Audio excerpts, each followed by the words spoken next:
ಶ್ರೀಮತಿ ರೂಪ ಆಡೋನಹಳ್ಳಿ ಗ್ರಾಮದ ರೈತ ಮಹಿಳೆಯಾಗಿ ಉತ್ತಮ ಒಂದು ಪ್ರಗತಿಯನ್ನು ಸಾಧಿಸಿದ್ದಾರೆ. ಇವರು ಪ್ರಮುಖವಾಗಿ ತೋಟಗಾರಿಕಾ ಆಧಾರಿತ ಸಮಗ್ರ ಕೃಷಿ ಪದ್ಧತಿಯನ್ನು ಅಳವಡಿಕೆ ಮಾಡಿಕೊಂಡು, ಅಂದರೆ ತೋಟಗಾರಿಕೆಗೆ ಹೆಚ್ಚು ಒತ್ತು ಕೊಟ್ಟು ಇತರೆ ಉಪಕಸುಬುಗಳನ್ನು ಸಹ ಅಳವಡಿಕೆ ಮಾಡಿಕೊಂಡು ವ್ಯವಸಾಯ ಮಾಡ್ತಾ ಇರ್ತಕ್ಕಂಥದ್ದು. ನಮಸ್ಕಾರ, ನನ್ನ ಹೆಸರು ರೂಪ, ನಮ್ಮ ಮನೆಯವ್ರ ಹೆಸರು ರಾಘವೇಂದ್ರ ಅಂತ. ನಾವು ಆಡೋನಹಳ್ಳಿ ಗ್ರಾಮದಲ್ಲೇ ವಾಸ ಆಗಿರೋದು. ನಮ್ಮದು ಮೂಲಕ ಕೃಷಿನೇ ನಾವು ಅವತ್ತಿಂದನೂ ಮಾಡ್ತಾ ಇರೋದು.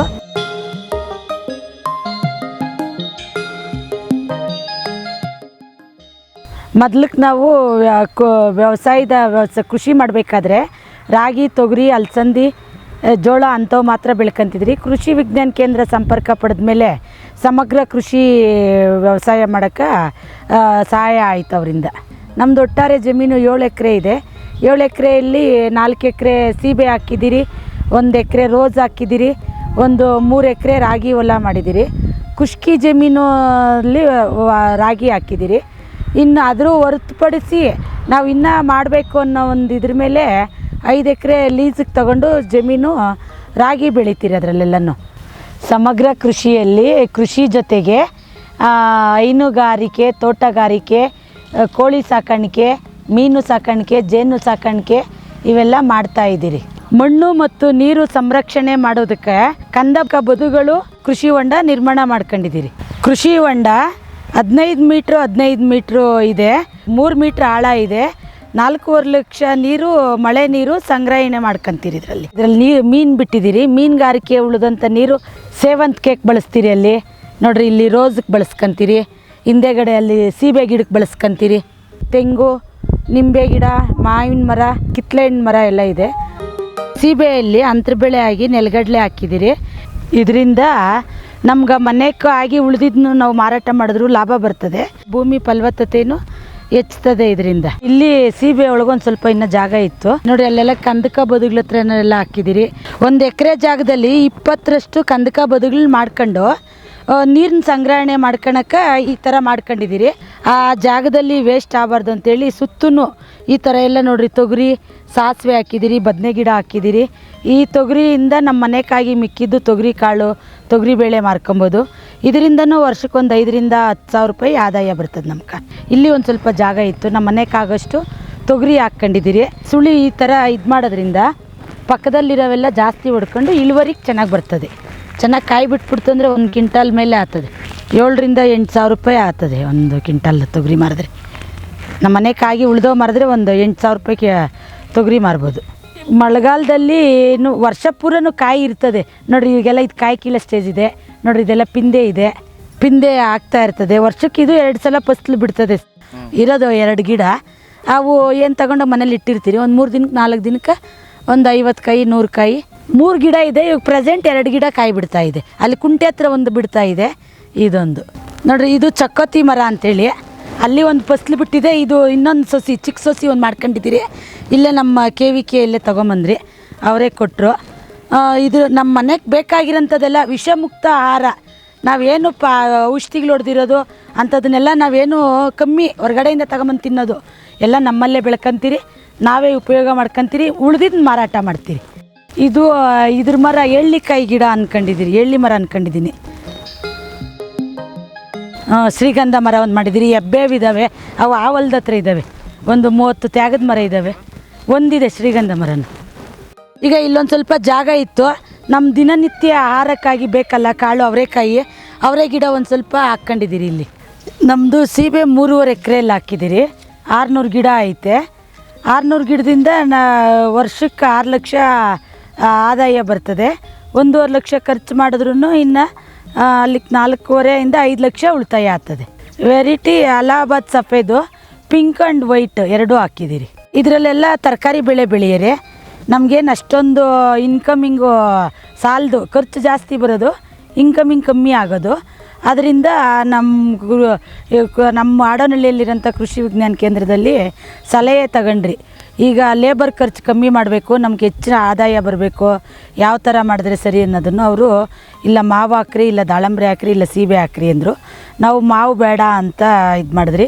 ದಾಳಂಬ್ರೆ ಗಿಡ ಫಾಲ್ಟ್ ಇರ್ತದೆ, ಸುಮ್ಮನೆ ಭೂಮಿ ಫಾಲ್ಟ್ ಇತ್ತು ಅಂದರೆ ಓದ್ತದೆ. ಅದಕ್ಕೆ ನಾವೇನಾದರೆ ಚೇಪೆಕಾಯಿ ಆಯ್ಕೆ ಮಾಡ್ಕೊಂಡ್ರಿ. ಅದರಲ್ಲಿ ಪಿಂಕು 450 ಹಾಕಿದ್ದೀರಿ, ವೈಟು 150 ಗಿಡ ಹಾಕಿದ್ದೀರಿ. ಪಿಂಕಲ್ಲಿ ಜ್ಯೂಸ್ಗೆ ಹೋಗುತ್ತೆ, ಗಿಣಿ ತಿಂದಿರಲಿ, ಕೊಳ್ತೋಗಿರಲಿ, ಕಾಗೆ ತಿಂದಿರಲಿ, ಹಣ್ಣಾಗಿರಲಿ. ಅದರಲ್ಲಿ 3 ಥರ ವೆರೈಟಿ ಹಿಂಗಿಡ್ತೀರಿ, A grade, B grade, C grade. ಹಣ್ಣೆ ಒಂಥರ ಮಾಡ್ತೀರಿ, ಎ ಗ್ರೇಡ್ ಎಲ್ಲ ಪಾರ್ಸಲ್ ಹಾಕ್ತೀರಿ. ಈ ಗಿಣಿ ತಿಂದು ಅರ್ಧರ್ಕ್ಲಿ ಕಚ್ಚಿರೋಂಥ ಕಾಯಿನೆಲ್ಲ ಜ್ಯೂಸ್ಗೆ ಸಿ ಗ್ರೇಡ್ಗೆ ಹಾಕ್ತೀರಿ. ವೈಟ್ದೆಲ್ಲ ಬರೀ ಪಾರ್ಸಲ್ಲೇ ಎ ಗ್ರೇಡ್ ಕಾಯಿಗೆ ಹಾಕೋದು. ನಮ್ಗೆ ಅಷ್ಟೊಂದು ಮಾಹಿತಿ ಇರಲಿಲ್ಲ ಇದ್ರ ಬಗ್ಗೆ. ನಮ್ಮ ವೈಜ್ಞಾನಿಕವಾಗಿ ಕೃಷಿ ವಿಜ್ಞಾನ ಕೇಂದ್ರದಲ್ಲಿ ಕೇಳಿದ್ರೆ ಇದು ಇಳುವರಿ ಏನು ಕಮ್ಮಿ ಬರ್ತದಲ್ಲ, ಏನು ಮಾಡೋದು ಅಂತ. ಈ ಸೀಬೆಯಲ್ಲಿ ಪ್ರಮುಖವಾಗಿ ಬೆಳಿಬೇಕಾದ್ರೆ ವೈಜ್ಞಾನಿಕ ಪದ್ಧತಿಗೆ ಕೆಲವು ವೈಜ್ಞಾನಿಕ ತಂತ್ರಜ್ಞಾನಗಳನ್ನು ಅಳವಡಿಸಿಕೊಂಡು ಬೆಳೆದ್ರೆ ಮಾತ್ರ ಇದು ಲಾಭದಾಯಕ. ಯಾಕಂತ ಹೇಳಿದ್ರೆ ನಾವು ಗಿಡ ನಾಟಿ ಮಾಡೋದ್ರಿಂದ ಇವರು ನಮ್ಮ ಕೃಷಿ ವಿಜ್ಞಾನ ಕೇಂದ್ರಕ್ಕೆ ಈಗಾಗಲೇ 10-15 ವರ್ಷದಿಂದ ಸತತ ಸಂಪರ್ಕದಲ್ಲಿ ವೈಜ್ಞಾನಿಕವಾಗಿ ಕೃಷಿಯನ್ನು ಮಾಡ್ಕೊಂಡು ಬರ್ತಿದ್ದಾರೆ. ಈ ವೈಜ್ಞಾನಿಕ ಪದ್ಧತಿಯಲ್ಲಿ ಯಾವ ರೀತಿ ಅಂತ ಹೇಳಿದ್ರೆ ಇದರಲ್ಲಿ ಪ್ರಮುಖವಾಗಿ ಸೀಬೆ ನಾಟಿ ಮಾಡೋದ್ರಿಂದ ಹಿಡಿದು ನಾಟಿ ಮಾಡಿದ್ಮೇಲೆ ಹನಿ ನೀರಾವರಿ ಮೂಲಕನೇ ರಸಾವರಿ ಪದ್ಧತಿಯನ್ನು, ಅದು ತದನಂತರ ಇದನ್ನು ಯಾವ ರೀತಿ ಗಿಡಕ್ಕೆ ಆಕಾರ ಕೊಡೋದು, ಮತ್ತು ಆಕಾರ ಕೊಡೋ ಸಮಯದಲ್ಲಿ ಅದನ್ನು ಯಾವ ರೀತಿ ಸವರಬೇಕು, ಯಾವ ರೀತಿ ಆಕಾರ ಕೊಡಬೇಕು, ಪ್ರತಿ ವರ್ಷವೂ ಮತ್ತು ಪ್ರತಿ ಬಾರಿನೂ ಅದನ್ನು ಯಾವ ರೀತಿ ಬೆಳೆ ನಿಯಂತ್ರಣ ಮಾಡಬೇಕು ಅಂದರೆ ಕ್ರಾಪ್ ರೆಗ್ಯುಲೇಷನ್ ಅಂತ ಹೇಳ್ತೀವಿ. ಅದನ್ನು ಸವರಿಕೆ ಮಾಡಿಕೊಂಡು ಕೆಲವು ಬೇಡವಾದಂತಹ ರೆಂಬೆಗಳನ್ನು ಸಹ ಅವರು ತೆಗಿಬೇಕಾಗುತ್ತೆ. ಮತ್ತು ಸೂರ್ಯನ ಬೆಳಕು, ಗಾಳಿ ಚೆನ್ನಾಗಿ ಆಡೋ ರೀತಿಯೂ ಅದನ್ನು ಸವರಿಕೆ ಮಾಡಬೇಕಾಗುತ್ತೆ. ತದನಂತರ ಈ ಕೆಲವು ಪ್ರತಿ ವರ್ಷವೂ ಬೆಳೀತಾ ಇರ್ತಕ್ಕಂಥ ಹೊಸ ಚಿಗುರು ಏನಿದೆ, ಆ ಚಿಗುರು ಸುಮ್ಮನೆ ಬೆಳ್ಕೊಂಡು ತುಂಬ ದೊಡ್ಡದಾದಂಥ ಬೃಹತ್ ಆಕಾರದ ಗಿಡ ಆಗಿ ಅಥವಾ ಮರ ಆಗಿ ಅದರಲ್ಲಿ ಕಾಯಿ ಫಸಲು ಕಡಿಮೆ ಆಗ್ತಕ್ಕಂಥದ್ದು ನಾವು ನೋಡಿರ್ತದ್ದು. ಅದನ್ನು ನಿರ್ವಹಣೆ ಮಾಡೋದಕ್ಕೆ ಸವರಿಕೆ ಮಾಡಬೇಕಾಗುತ್ತೆ. ಈ ಸವರಿಕೆ ಸಮಯದಲ್ಲಿ ಒಂದು ಬೆಳೆ ನಿರ್ವಹಣೆಗೋಸ್ಕರ ಈ ಹೊಸ ಚಿಗುರು ಏನು ಮುಂದಕ್ಕೆ ಬೆಳ್ಕೊಂಡು ಹೋಗ್ತಾ ಇರ್ತದೆ ಅದನ್ನು ಸವರಬೇಕು. ನಾವು ಉಣಿ ಸುಮ್ಮನೆ ಆಗ್ಬಿಟ್ಟಿದ್ರಿ, ಇಳುವರಿ ಎಲ್ಲ ಕಮ್ಮಿ ಇತ್ತು. ಈ ಥರ ಸುಳಿ ಬ್ರೂನಿಂಗ್ ಮಾಡಬೇಕಮ್ಮ, ಮಾಡಿದ್ರೇ ಅದು ಸೊಪ್ಪು ಕಮ್ಮಿ ಆಗ್ತದೆ, ಕಾಯಿ ಜಾಸ್ತಿ ಬರ್ತದೆ ಅಂತ ಒಂದು ಮಾಹಿತಿ ಅವ್ರ ಹತ್ರದಿಂದ ನಾವು ಪಡ್ಕೊಂಡ್ರಿ. ಪ್ರೂನಿಂಗ್ ಮಾಡಿಲ್ಲ ಅಂದರೆ ನೋಡಿರಿ, ಈ ಗಿಡ ಎರಡೂ ಸಮ ಆಗ್ಬಿಟ್ಟದೆ. ನಮಗೂ ಓಡಾಡಬೇಕಾದ್ರೆ ಕಷ್ಟ, ಮೇಯ್ನ್ ಕಾಯಿ ಕೀಳ್ಬೇಕಾದ್ರೂ ಕಷ್ಟ, ಏನಂದ್ರೂ ಓಡಾಡೋಕ್ಕಾಗಲ್ಲ. ಗಿಡ ಒಡ್ಸಾದಷ್ಟು ಕಾಯಿ ಇಳುವರಿ ಕಮ್ಮಿ, ಕೀಟಗಳು ರೋಗಗಳೆಲ್ಲ ಜಾಸ್ತಿ ಬರ್ತದೆ. ನಾವು ಔಷಧಿ ಸಿಂಪಡಣೆ ಮಾಡೋಕ್ಕಾಗಲ್ಲ, ಮೇಯ್ನ್ ಕಾಯಿ ಕೀಳೋಕ್ಕಾಗಲ್ಲ. ಗಿಡ ಆರೋಗ್ಯ ಹೆಂಗದೆ ಅಂತ ನಾವು ಅದನ್ನು ವೀಕ್ಷಣೆ ಮಾಡೋಕ್ಕಾಗಲ್ಲ. ಅದರಿಂದ ಏನು ಮಾಡಬೇಕು, ಇದರಲ್ಲಿ ಒಣಗಿರೋಂಥದ್ದು ಇಂಥದನ್ನೆಲ್ಲನೂ ಈ ಥರ ಎಲ್ಲ ತೆಗೆದ್ರೆ ಚೆನ್ನಾಗಿ ಚಿಗುರು ಬರ್ತದೆ. ನಾವು ಹಾಕೋಂಥ ಗೊಬ್ಬರಗಳು ಅವೆಲ್ಲನೂ ಕಾಯ್ಕ ಚೆನ್ನಾಗಿ ತಾಕತ್ತು ಸಿಗ್ತದೆ, ಒಳ್ಳೆ ಇಳುವರಿ ಬರ್ತದೆ. ಈಗ ಇಲ್ಲಿ ನೋಡಿರಿ, ಇಲ್ಲೆಲ್ಲ ಓಡಾಡೋಕ್ಕಾಗಲ್ಲ ನೋಡಿ, ಈ ಥರ ಎಲ್ಲ ಕಟ್ ಮಾಡ್ಕೊತೀರಿ.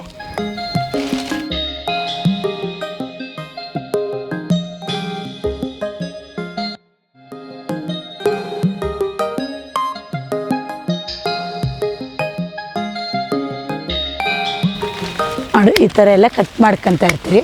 ನಮಗೂ ಕಾಯಿ ಕೀಳೋಕ್ಕೂ ಸುಲಭ ಇರ್ತದೆ. ನಾವು ಒಂದು ಸುಳಿ ಕಟ್ ಮಾಡಿದ್ರೆ ಅದು ಇನ್ನೊಂದು ಚಿಗುರು ಬಂದಿರ್ತದೆ, ಒಳ್ಳೆ ಇಳುವರಿ ಬರ್ತದೆ, ವರ್ಷ ಪೂರ ಕಾಯಿ ಇರ್ತದೆ. ಇದು ಈ ಥರ ಎಲ್ಲ ಜಾಸ್ತಿ ಸೊಪ್ಪಿದ್ರೆ ಇಳುವರಿ ಕಮ್ಮಿ. ನಾವು ಹಾಕಂಥ ಕೊಟ್ಟಿಗೆ ಗೊಬ್ಬರ ಅದೆಲ್ಲನೂ ಈ ಸೊಪ್ಪು ತಿಂದಾಗ್ತದೆ. ನಾವು ಆ ಥರ ಬ್ರೂನಿಂಗ್ ಮಾಡ್ಕೊಳ್ಳೋದ್ರಿಂದ ಇಳುವರಿ ಈ ಥರ ಸ್ಟೆಪ್ ಬೈ ಸ್ಟೆಪ್ಪು ಕಾಯಿ ಆಗ್ತಾ ಇರ್ತದೆ. ಇದು ಇಲ್ಲಿ ಈ ಥರ ಕಟ್ ಮಾಡಿರ್ತೀರಿ. ಈಗ ಇದು ಕಟ್ ಮಾಡಿದ್ಮೇಲೆ ನೋಡಿರಿ, ಇದು ಮೊನ್ನೆ ಯಾವಾಗ ಕಟ್ ಮಾಡಿದ್ದೀರಿ, ಇದು ಕಟ್ ಮಾಡಿದ್ಮೇಲೆ ಚಿಗುರಾಗಿ ಪೀಸ ಹೂವು ಆಗಿ ಕಾಯಿ ಆಗಿದೆ. ಇದು ಸುಮ್ಮನೆ ರೆಂಬೆ ಬೆಳ್ಕೊಂಡೋಗೈತೆ. ಇದು ಈ ಥರ ಕಟ್ ಮಾಡಿದ್ರೇ ಈ ಥರ ಕಾಯಿ ಆಗಿ ಹೂವು ಆಗಿ ಕಾಯಿ ಆಗೋದು. ನಾವು ಸುಳಿ ಎಲ್ಲ ಕಟ್ ಮಾಡ್ಕೊಂಡ್ರೆ ಆ ಸುಳಿಗೆ ಹೋಗೋಂಥ ತಾಕತ್ತೆಲ್ಲ ಕಾಯಿಗೆ ಸಿಗುತ್ತೆ. ಸುಮ್ಮನೆ ಇದು ಸೊಪ್ಪು ಜಾಸ್ತಿ ಬೆಳ್ಕೊಂಡು ಹೋಗ್ತದೆ ನೋಡಿ, ಈ ಥರ ಕಟ್ ಮಾಡಬೇಕು ಸುಳಿ. ಈಗ ಇದು ಇಲ್ಲಿ ಕಟ್ ಮಾಡಿದ್ನಿ, ಇದು ಮುಂಚೆ ಕಟ್ ಮಾಡಿದ್ರಿ, ಒಂದು 2 ತಿಂಗಳಿಂದೆ ಕಟ್ ಮಾಡಿದ್ರಿ. 2 ತಿಂಗಳಾದ ನಂತರ ನೋಡಿ, ಈ ಥರ ಎಲ್ಲ ಚಿಗುರು ಬರ್ತದೆ. ಈ ಚಿಗುರಿಂದ ಕಾಯಿ ಆಗ್ತದೆ. ಈ ಸೈಜು ಸೊಪ್ಪು ತಾಕತ್ತೆಲ್ಲ ಅದಕ್ಕೆ ಹೋಗ್ತದೆ, ಕಾಯಿ ಇಳುವರಿ ಚೆನ್ನಾಗಿ ಬರ್ತದೆ. ಇದರಲ್ಲಿ 3 ಥರ ಕಾಯಿ ಇದೆ. ಈಗ ನಾವು ಬ್ರೂನಿಂಗ್ ಮಾಡಿದ್ಮೇಲೆ ನೋಡಿರಿ, ಈ ಥರ ಕಾಯಿ ಬರ್ತದೆ. ಮಾಡದೇ ಇದ್ದರೆ ಈ ಥರ ಎಲ್ಲ ಸುಮ್ಮನೆ ಬೆಳ್ಕೊಂಡು ಹೋಗ್ತದೆ. ಇದು 6 ತಿಂಗಳಿಂದೆ ಮಾಡಿರೋದು. ಈ ಸ್ಟೇಜ್ ಕಾಯಿ ಇದೆ. ಇದೆಲ್ಲ ಇನ್ನೊಂದು 2 ತಿಂಗಳಕ್ಕೆಲ್ಲ ಕಾಯಿ ಬರ್ತದೆ. ಇದು ಆಮೇಲೆ ಮಾಡಿರೋದು, ಅದಾದಮೇಲೆ ಒಂದು 4 ತಿಂಗಳಾದಮೇಲೆ ನೋಡಿರಿ, ಇದೊಂದು ಸ್ಟೇಜ್ ಕಾಯಿ. ಇದು ಮೊನ್ನೆ ಒಂದು 1 ತಿಂಗಳಲ್ಲಿ ಮಾಡಿರ್ತೀರಿ ನೋಡಿರಿ. 3 ಥರ ಕಾಯಿ ವರ್ಷ ಪೂರ ಒಂದು ಗಿಡದಿಂದ ಎಲ್ಲ ಸೀಸನಲ್ಲೂ ಕಾಯಿ ಇದ್ದೇ ಇರ್ತದೆ. ಎಂದೂ ಗಿಡ ಖಾಲಿ ಐತೆ ಅನ್ನಂಗೆ ಇರಲ್ಲ ನೋಡಿರಿ. ಇಲ್ಲಿ ಇನ್ನು ಈಗ ಕೀಳಂಥ ಕಾಯಿ ಇದು, ಈಗೆಲ್ಲ ರನ್ನಿಂಗ್ ಬಂದದೆ ಇದೆಲ್ಲ ಕಾಯಿ ನೋಡಿರಿ. ಇದೆಲ್ಲ ಕೀಳಂಥ ಕಾಯಿ, ಇದೊಂದು ಸ್ಟೇಜು. ಪ್ರೂನಿಂಗ್ ಮಾಡೋದ್ರಿಂದ ವರ್ಷ ಪೂರ ಕಾಯಿ ಇರ್ತದೆ. ನಮಸ್ತೆ, ಬನ್ನಿ ಕೂತ್ಕೊಳ್ಳಿ. ಅಲ್ಲಲ್ಲೇ ಈ ಥರ ಆಗ್ತೈತೆ, ಏನು ಕಾರಣ, ಏನು ಸಮಸ್ಯೆ ಸರ್? ರಂಜಕದ ಕೊರತೆ ಇದ್ರೆ ಈ ತರ ಆಗುತ್ತೆ. ಈ ತರ ಕೆಂಪುಗ ನಾವು ಇದನ್ನ ಬ್ರಾಂಜಿಂಗ್ ಅಂತ ಹೇಳ್ತೀವಿ. ಈ ಬ್ರಾಂಜಿಂಗ್ ಆದಾಗ ನಾವು ಈ ರಂಜಕ ಯುಕ್ತ ಗೊಬ್ಬರಗಳನ್ನ ಕೊಡಬೇಕಾಗುತ್ತೆ. ಇಂಥ ಮಳೆ ಆದಂಥ ಸಂದರ್ಭದಲ್ಲಿ ನಾವು DAP ಜೊತೆಗೆ ಜಿಂಕ್ ಸಲ್ಫೇಟ್ ಕೊಡೋದ್ರಿಂದ ಬ್ರಾಂಜಿಂಗ್ನ ಕಡಿಮೆ ಮಾಡ್ತೀವಿ. ಸೊ ಕಡಿಮೆ ಮಾಡಿದಾಗ ನಮಗೇನಾಗುತ್ತೆ, ಪೋಷಕಾಂಶ ನಿರ್ವಹಣೆ ಸರಿಯಾಗಿ ಉತ್ತಮ ಗುಣಮಟ್ಟದ ಕಾಯಿಗಳು ಬರುತ್ತೆ. ಸೊ ಹಾಗೆಯೇ ಮಣ್ಣಿಗೂ ಕೂಡ ನಾವು ಒಟ್ಟಂಗಾಗುತ್ತೆ. ಸಮಗ್ರ ಪೋಷಕಾಂಶ ನಿರ್ವಹಣೆ ಮಾಡಿದ ರೀತಿ ನಾವು ಸುಲಭವಾಗಿ ನಿರ್ವಹಣೆ ಮಾಡ್ಬೋದು. ನೋಡಿರಿ, ಈ ಥರ ಇದೆಲ್ಲ ಹಾಕ್ರಿ, ಸೂಪರ್ ಫಾಸ್ಫೇಟು ಅವೆಲ್ಲನೂ ಚೆನ್ನಾಗಿ ಬೇರು ಬಿಡ್ತದೆ. ನೀವು ಕಳೆ ಔಷಧಿ ಅದೆಲ್ಲ ಯೂಸ್ ಮಾಡಬಾರ್ದು ಅಂಥದ್ದು. ಅದ್ರ ಬಗ್ಗೆ ಎಲ್ಲ ನಮ್ಗೆ ಇವರೇ ಮಾಹಿತಿ ಕೊಡೋದು. ಬ್ರೂಡಿಂಗ್ ಮಾಡಿದ್ದು ರೆಕ್ಕೆ ಅದಕ್ಕೆ ಅದೇ ಗುಂಡಿಕೆ ಹಾಕ್ತೀರಿ. ನಾವು ಹೊರಗಡೆಯಿಂದ ಏನು ಜಾಸ್ತಿ ತಿಪ್ಪೆ ಗೊಬ್ಬರಗಳೆಲ್ಲ ಏನು ಕೊಂಡಲ್ಲ, ನಮ್ಮದೇ ಇದನ್ನೇ ಎಲ್ಲ ನೋಡಿರಿ. ಈ ಥರ ಎಲ್ಲ ಗುಂಡಿಕೆ ಹಾಕ್ತೀರಿ, ಎಲ್ಲ ಬಾಡೋದನ್ನು ಹಾಕ್ಬಿಟ್ಟು ಇದ್ರ ಮೇಲೆ ತಿರುಗೆಲ್ಲ ಮಣ್ಣು ಮುಚ್ತೀರಿ. ಗಿಡದಲ್ಲಿಂದನೇ ಗೊಬ್ಬರ, ಅದಕ್ಕೆ ಹಸಿರೆಲೆ ಗೊಬ್ಬರ ಥರ ಆಗ್ತದೆ. ನಾವೇನು ಇದನ್ನೇನು ಹೊರಗಡೆ ಎಲ್ಲಿ ಬಿಸಾಡಲ್ಲ, ವೇಸ್ಟ್ ಮಾಡಲ್ಲ. ಇಲ್ಲ ಕಳೆ ಔಷಧಿಗಳು ನೋಡಿ ಎಲ್ಲ ನಮ್ಮ ತೋಟದಲ್ಲೇ ಒಣಗಿರೋಂಥ ತರಗನೆಲ್ಲನೂ ನಾವು ಯೂಸ್ ಮಾಡ್ಕೊಂತೀರಿ. ಏನು ಆಚೆ ಹಾಕೋದು, ಸುಟ್ಟಾಕೋದು ಅಂಥದ್ದೆಲ್ಲ ಮಾಡಲ್ಲ. ಇದರಿಂದ ಬೇಜಾನು ಹಸಿರೆಲೆ ಎಲೆ ಗೊಬ್ಬರನೇ ನಮ್ಮ ತೋಟದಲ್ಲಿರೋದೇ ನಮ್ಮ ತೋಟಕ್ಕೆ ಗೊಬ್ಬರ ಆಗ್ತದೆ. ನಾವು ಹೊರಗಡೆಯಿಂದ ಏನೂ ತೊಗೊಂಬರಲ್ಲ ನೋಡಿ. ಈ ಥರ ಎಲ್ಲ ಗುಡಿಸಿ ನಮ್ಮ ತೋಟಕ್ಕೆ, ನಮ್ಮ ಚೇಪೆ ಗಿಡಕ್ಕೆ ಹಾಕ್ಕೊಂತೀರಿ. ಅದರಲ್ಲಿರೋಂಥ ಬ್ರೂನಿಂಗ್ ಎಲೆದೇನೆ ಅರ್ಧ ಗೊಬ್ಬರ ಆಗ್ತದೆ. ಇದು ಸೂಪರ್ ಅಂತೇಳಿ ಒಂದು ಗಿಡಕ್ಕೆ ಒಂದು 400 ಗ್ರಾಮ್ ಪ್ರಮಾಣದಲ್ಲಿ ಸೂಪರ್ ಹಾಕಿ ಎಲ್ಲ ನಮ್ಮ ತೋಟದಲ್ಲಿರೋಂಥ ಕಡ್ಡಿ ಕಸ ಎಲ್ಲ ಗುಡಿಸಿ ಗುಣಿಗೆ ಹಾಕಿರ್ತೀರಿ. ಈ ಥರ ಎಲ್ಲ ಮಣ್ಣು ಮುಚ್ಚೋದ್ರಿಂದ ನಾವು ಹಾಕಿರೋಂಥ ಸೂಪರ್ ಎಲ್ಲ ಕಡ್ಡಿ ಕಸ ಎಲ್ಲ ಪುಡಿ ಮಾಡಿ ಒಳ್ಳೆಯ ಗೊಬ್ಬರ ಸಿಗ್ತದೆ ನಮ್ಮ ತೋಟದಲ್ಲೇ. ಹೊರ್ಗಡೆಯಿಂದ ತರೋಂಥದ್ದು ಇರಲ್ಲ. ನಾವೇ ನಮಗೆ ಬೇಕಾಗಿರೋಂಥದ್ದನ್ನೆಲ್ಲ ನಮ್ಮ ಚೇಪೆ ಗಿಡದಲ್ಲೇ ಮಾಡ್ಕೊಂತೀರಿ.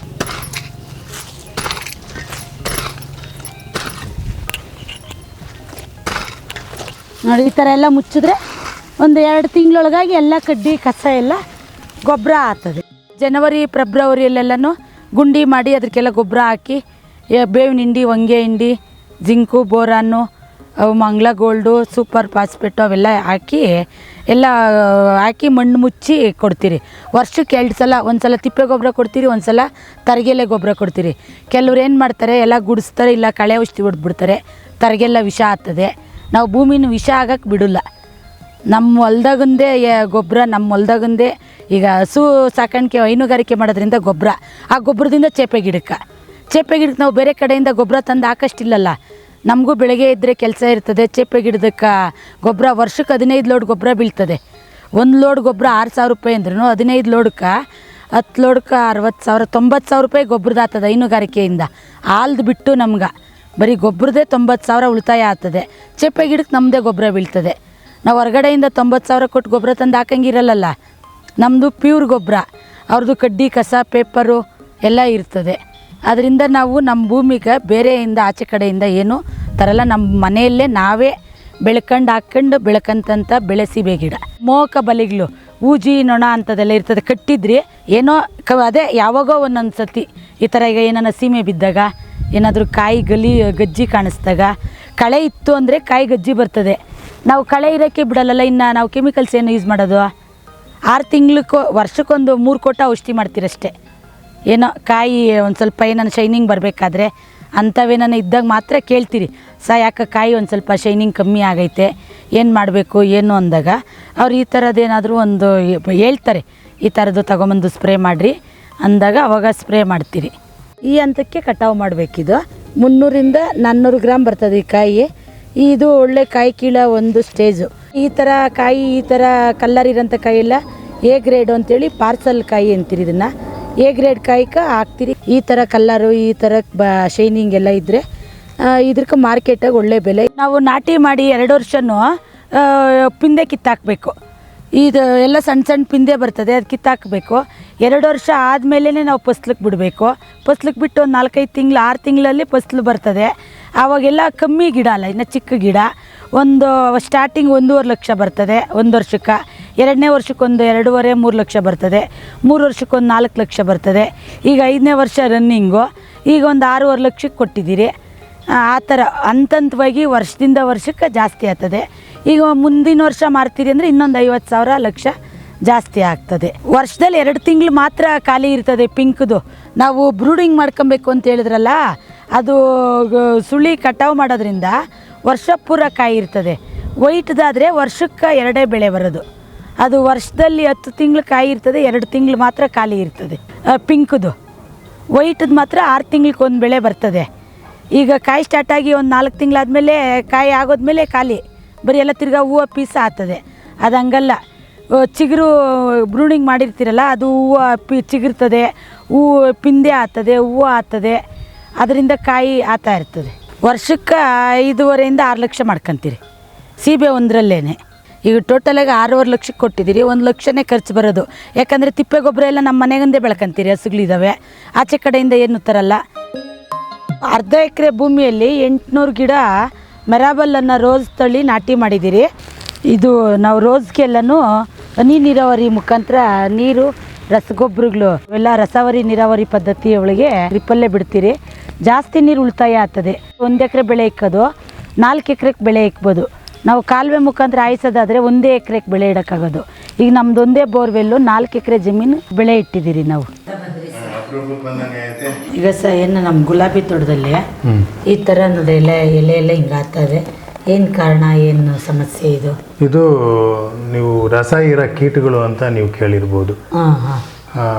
ಈ ಎಲೆ ಅಡಿನಲ್ಲಿದ್ದು ಅವು ಸಣ್ಣದಾಗಿರ್ತವೆ, ನಮ್ಮ ತಲೆಗೆ ಏನು ಹೆಂಗಿರ್ತವ ಸೊ ಅದೇ ರೀತಿ ಎಲೆ ಕೆಳಗಡೆ ಅವು ರಸ ಇರೋ ಕೀಟಗಳು ಜೀವನ ಮಾಡ್ತಿರ್ತವೆ.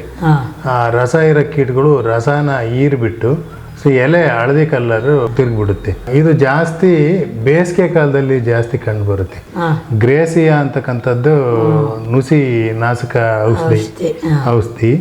ಅದು 0.8 ml 1 ಲೀಟರ್ ನೀರಿಗೆ ಹಾಕಿ 0.8 ml 1 ಲೀಟರ್ ನೀರಿಗೆ ಬೆರೆಸಿ ನೀವು ಸಿಂಪಡಣೆ ಮಾಡಬೇಕು. ಸಿಂಪಡಣೆ ಮಾಡಬೇಕಾದ್ರೂ ಕೂಡ ನೀವು ಎಲೆ ಕೆಳಗಡೆ ದ್ರಾವಣ ತಗಲಂಗೆ ಸಿಂಪಡಣೆ ಮಾಡಬೇಕು. 1 ಸಿಂಪಡಣೆ ತಗೊಂಡ್ರೆ ಆಯಿತು. ಒಂದು 20 ದಿನ ಬಿಟ್ಟು ನೋಡಿ, ಬೇರೆ ಯಾವುದಾದ್ರೂ ಗಿಡಕ್ಕೆ ಮತ್ತೆ ಕಾಣಿಸ್ಕೊಂಡ್ರೆ ಇನ್ನೊಂದು ಯಾವುದಾದ್ರೂ ಈಥಿಯನ್ ಅಂತ ಹೇಳಿದ್ನಲ್ಲ ಅದನ್ನ ನೋಡಿಬೋದು. ಯೂಶಲಿ ಮಳೆಗಾಲದಲ್ಲಿ ಇಂಥದ ಪ್ರಾಬ್ಲಮ್ಮು ಕಂಡು ಬರೋದಿಲ್ಲ. ಗುಲಾಬಿ ತೋಟದಲ್ಲಿ ನೀಲಿ ಅಂಟು ಚೀಟಿಗಳಿಂದ ಟ್ರಿಪ್ಸ್ನ ಹತೋಟಿ ಮಾಡ್ಬೋದು. ಅದೇ ರೀತಿಯಿಂದ ಹಳದಿ ಅಂಟು ಚೀಟಿಯಿಂದ ಮೈಟ್ಸು ಹತೋಟಿ ಮಾಡ್ಬೋದು. ಅವು ಕಂಟ್ರೋಲ್ ಬರ್ದಿದ್ರಕ್ಕೆ ಈ ಥರ ಕ್ರಿಮಿನಾಶಕ ಸ್ಪ್ರೇ ಮಾಡ್ತೀರಿ.